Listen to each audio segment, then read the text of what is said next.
మనం ప్రస్తుతానికైతే జనసేన పార్టీ కార్యాలయం ముందైతే ఉన్నాం మంగళగిరిలో. ఇక్కడ జనసేన పార్టీకి సంబంధించి వాళ్ళ ఒక పండగ వాతావరణం అయితే కనిపిస్తుంది. ముఖ్యంగా ఈ రోజు శ్రీరామనవమి పండగ అనుకోవచ్చు. అయినా కానీ జనసేన పార్టీకి సంబంధించి మాత్రం 2024 ఎలక్షన్స్ లో పోటీ చేయబోయే క్యాండిడేట్స్ ఎవరైతే 21 మంది ఉన్నారో, అలాగే 2 ఎంపీ క్యాండిడేట్లు ఉన్నారో వాళ్ళందరికీ కూడా ఈ రోజు బీఫామ్స్ అందజేసేటానికి అయితే ఇక్కడికి అందరూ రావడం జరిగింది. పవన్ కళ్యాణ్ గారు కూడా ఇక్కడే ఉండి దగ్గరుండి వాళ్ళందరికీ బీఫామ్స్ ఇవ్వడం, ఈ రోజు మంచి రోజు కావటం, అలాగే పండగ కావటం, ఇక్కడ కూడా ఒక మంచి పండగ వాతావరణం అయితే కనిపిస్తుంది.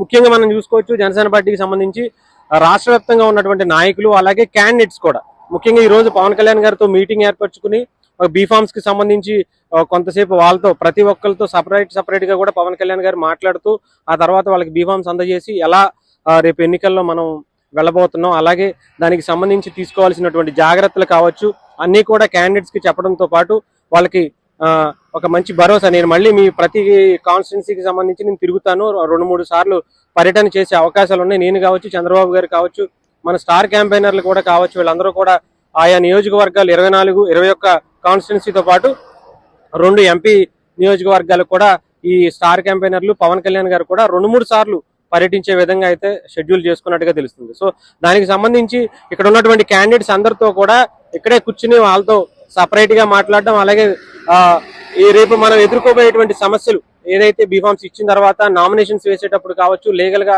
కావాల్సినటువంటి సపోర్ట్ అన్ని కూడా పవన్ కళ్యాణ్ గారు ఇక్కడ లీగల్ టీం సపోర్ట్ ఇస్తుందని చెప్పడంతో పాటు మిగతా అన్ని కార్యక్రమాలు కూడా జనసేన పార్టీకి సంబంధించిన అఫీషియల్ టీం ఎవరైతే ఉంటారో వాళ్ళకి సంప్రదింపులు చేయండి, ఏమైనా ఇబ్బందులు వస్తే కనుక వెంటనే తెలియచేయండి అని చెప్పి క్లియర్ గా చెప్పడం జరిగింది. ఎందుకంటే 2019లో కూడా కొన్ని చిన్న ఇష్యూస్ రావడంతో నామినేషన్స్ కి సంబంధించినప్పుడు ఈసారి మాత్రం అవి కూడా ఏమీ రాకుండా చాలా జాగ్రత్తలు తీసుకుని, అలాగే పోటీ చేసేటప్పుడు ఎవరన్నా అటు ఆపోజిట్ వ్యక్తులు కొంతమంది బెదిరించే అవకాశం ఉంటుంది, లేదంటే ఇక్కడ వీళ్ళు కూడా కొంతమంది భయపడి ఇబ్బంది పడి బయటికి తిరగపోవడం అనేది కూడా ఉంటుంది. సో అన్ని కూడా దృష్టిలో పెట్టుకుని ఈసారి చాలా పకడ్బందీగా జనసేన పార్టీ అధినేత పవన్ కళ్యాణ్ గారు ఎలక్షన్స్ లోకి వెళ్లాలని అయితే వాళ్ళకి దిశానిర్దేశం చేసినట్టుగా తెలుస్తుంది. వాళ్ళు కూడా మరికొద్ది సేపట్లో మీటింగ్ పూర్తయిన అనంతరం బయటకు వచ్చి మాట్లాడతారేమో, మనం ఒకసారి చూద్దాం. వాళ్ళతో సపరేట్ గా మాట్లాడే అవకాశం కూడా ఉన్నట్టుగా తెలుస్తుంది. ఒకసారి మనం వాళ్ళతో కలిసి మాట్లాడి వాళ్ళు ఎలా ఫీల్ అవుతున్నారు, ఫస్ట్ టైం జనసేన పార్టీకి సంబంధించిన పోటీ చేసే వాళ్ళు కూడా ఉన్నారు, అలాగే గతంలో 2019లో పోటీ చేసే వాళ్ళు కూడా ఉన్నారు. సో వీళ్ళందరూ కూడా ఎలా ఫీల్ అవుతున్నారు, రేపొద్దున వాళ్ళు ఎలా వెళ్ళబోతున్నారు, ఆల్రెడీ చాలా మంది ఇప్పటికే గ్రౌండ్ లెవెల్లో వర్క్ అంతా కూడా స్టార్ట్ చేసుకున్నారు, ప్రచారం అంతా కూడా స్టార్ట్ చేసుకున్నారు. కాబట్టి దానికి సంబంధించి ఎలా ఉండబోతుంది అనేది కూడా ఒకసారి అడిగి తెలుసుకుందాం.